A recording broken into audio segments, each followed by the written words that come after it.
So awesome. How about Darius Rucker, the Gray Boys? Killed it. Welcome to the Grand Ole Opry House. It's a crazy thing to be doing this show. I can't believe they're letting me. But we already started. So, these decorations are unbelievable. This is insane. They offered me this wreath when I'm done. They're like, you can have that. And I accepted. We do take, as a family, I will say, we take our decorations down at a reasonable amount of time. You can't leave them up too late. February, it's like, all right, that's lazy. You know, look, we're all busy. I get it. March, April, that's crazy, dude. Take your decorations down. May or June, I mean, your dad are the worst.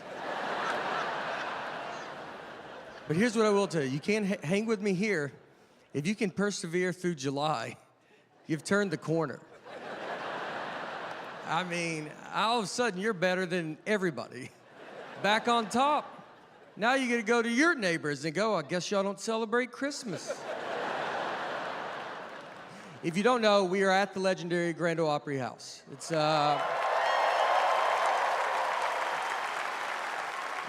very, very special place. The Opry is the longest running radio broadcast in America. This is the 99th year that they have been doing that, which is insane. 99 years. I'm a fan of the Opry, but there's one Opry super fan, and he attended the Opry for 2,184 shows in a row, which is crazy. That's 42 years. Unbelievable. We invited him here tonight, and he was like, I'm good. That's what he said. He said, quote, it wasn't his thing. Another little thing, if you don't know, I actually worked at Opryland. So, yeah, it's pretty wild to be here. My first job when I was 15, I grew up here, Old Hickory, Tennessee. My first job, I worked at Opryland. We had a theme park. We had a wonderful theme park that everybody loved. It was the best. We got a pretty awesome mall now instead. We were a family that never ate inside of the park. We couldn't get food from inside the park. Yeah, there's a couple of us. Never afford it, you know? I mean, that's all I dreamed about, was eating inside that park. I would just see other families and be like, can you imagine if one day we could eat like them and not take a 2-mile hike back to a van?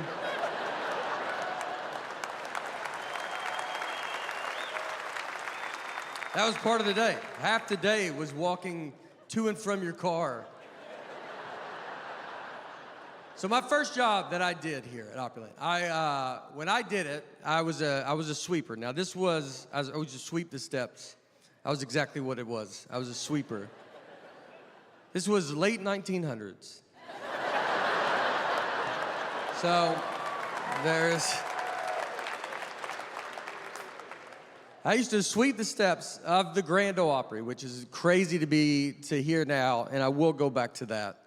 I had dreams when I was young. I had dreams of operating a ride one day, but I blew it on the way up with my second job they gave me, the dog kennel. Yeah, so it was called a dog kennel, by the way, but not everyone brought their dogs. You know, your cats, we had fish. They bring a bowl, put a bowl in a cage, and just, they could have left it in the car, now that I think about it. I watched chickens. Someone brought a chicken. That's real. People brought, a chicken's the only animal that doesn't want to travel.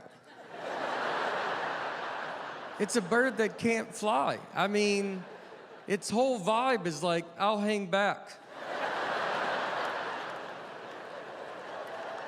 The day my dream officially died of ever being promoted, I had a dog escape out of the kennel. And now, if you don't know this, 99% of working in a dog kennel is don't have the dog get out of the kennel. That's 1% is just you receive the dog. And then the big bulk that they rely on the most is go, can you not let it out? You're like, yeah, of course. So I was sitting at my desk, and I just saw a flash out of the corner of my eye. So the dog got out, went under a parked car, and it wouldn't come out. So we tried to get it out because we didn't want to have to tell, we would have never told them, if we could have got it out. But we could not get the dog out from under the car.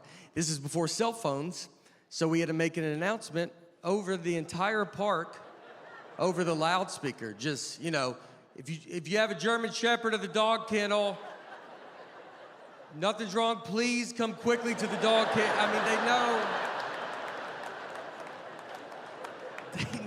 they know. No one ever goes, just want to let you know your dog's awesome, and he's still awesome. The family got the dog out from under the car. They were very upset with me, rightfully so. So what I told them was that the dog picked the lock. And I was like, I've never even seen that. I was like, I've never seen that ever before, but your dog is that smart. And it overpowered me and ran out, and I was scared. So they then apologized to me. I was, we got a good little thing going here. So I thought it'd make it right to be, 30 years later, I would like to tell them that I did lie about that. A dog cannot pick a lock, exactly like that man said at that time. But a teenager can leave a door open, so I'm sorry. We have a great night ahead of us, guys. I am so excited. I love Nashville. Is there a lot of people from Nashville here? We got a lot of Nashville. That's perfect. Nashville, look, we do a pretty good job of marketing ourselves to tourists, but there's always something that those Visit Nashville ads forget to say. So I made my own. Let's take a look. Next up, we have a stand-up comic. He's from Burlington, Vermont. Just joking. Please welcome Derek Stroup.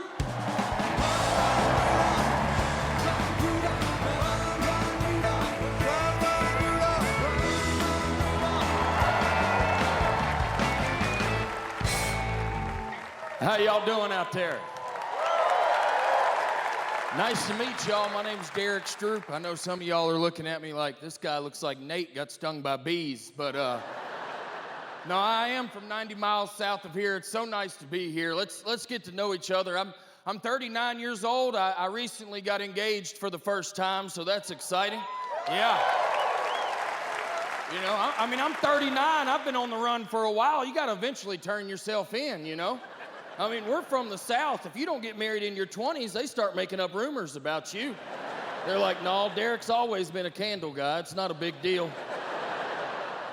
No, I've got a great woman, though. She's from Kansas. Everybody should get a partner from Kansas. Yeah. No, they're very easy to impress. She's from a town of 88 people. I show her a 5-story building. She's like, how'd they get up there, I'm like, elevators, baby. I'm going to show you the world, We went to New York City not too long ago together. I've been there a bunch. Alyssa had never been. We're standing in Times Square looking around. It's a sight to see for sure. She looks over at me and she goes, Derek, I'll be honest. There are more Amish people here than I expected. And I go, Alyssa, those are Jewish people. I know from 50 yards away it's tough to tell, but you've got the wrong Ezekiel there.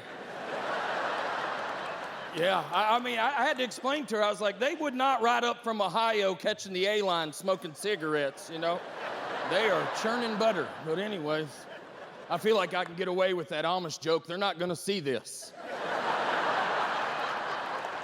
But no, let me tell you, it's good to be in the South, man. I love to eat. I've lived in Colorado for the past 10 years, the home of the crunchiest white people in America. They don't like to eat how we like to eat. Their food is fuel people, you know? They're like, a few more cashews, I'll run an errand. A couple more wasabi almonds, I'm gonna go to the recycle center. I don't eat that way. I'm trying to take a nap after every meal. I wanna put myself down like an old dog, you know? I want my eyes to fog over, and the last thing I hear is somebody saying, he's a good boy. Y'all know how we eat. It's a big deal to us, man. I mean, if you asked me what I did today, I'd tell you everything I ate. I mean, it's how it works. I'm from a large Southern family, and there's not many of us. We're just heavy breathers. We use low sugar to our advantage, a Southern move. We don't have low sugar, but we tell people we do. We go, my sugar's low, and if you don't bring us a piece of pie, you're a bad person. I mean, we'll even ham it up. We'll act like the room's spinning. Hey, we looking for a chair. That's just us working hard for a Twix bar, you know? My dad's done it my whole life. He's bigger than I am, 6'3", 300 pounds. We'd be out in the yard working. He'd go, hey, man, I need to head to the house. My sugar's low. I can remember looking at him thinking, it looks high, man. I mean, you look like a Butterfinger with boots on, Bill. You look like you've had all the sugar. Y'all know, I'm from one of those families, when we get done eating supper, it looks like there was a carbon monoxide leak in the living room. My mother's laid out on the love seat. My dad's holding the remote. He lost consciousness. The gravy was too thick. But my dad's gonna wake up in 30 minutes like a hibernating bear and look around and go, you know, I could use something sweet if you got it.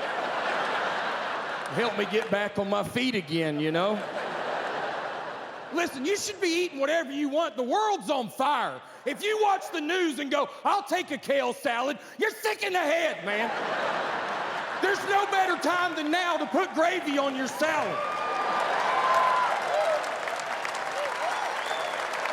I'm serious. Out here eating healthy, you got people exercising. I think that's crazy too. You want to live to be 100 to see how this movie ends? You got problems, man. I'm not saying off yourself. I'm saying go out the old-fashioned way, you know? Be like 83 years old, weed eating in the yard, and you go, cuck, cuck, cuck, I think that's it, you know? I've tried to eat healthy. I can't. I've been eating the wrong way for too long. My stomach reacts to salads like some of y'all's reacts to Taco Bell. It's like, what is this? You know, we've never heard of a carrot. We're not packing this. We're sending it, you know? Sometimes I need some chicken fingers to get back on my feet again.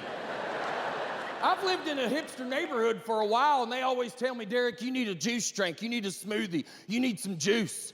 I'm like, if I have any more juice and somebody bumps into me, I'm gonna poop my britches. I'm an adult. I'm not built for juice. Children are built for juice.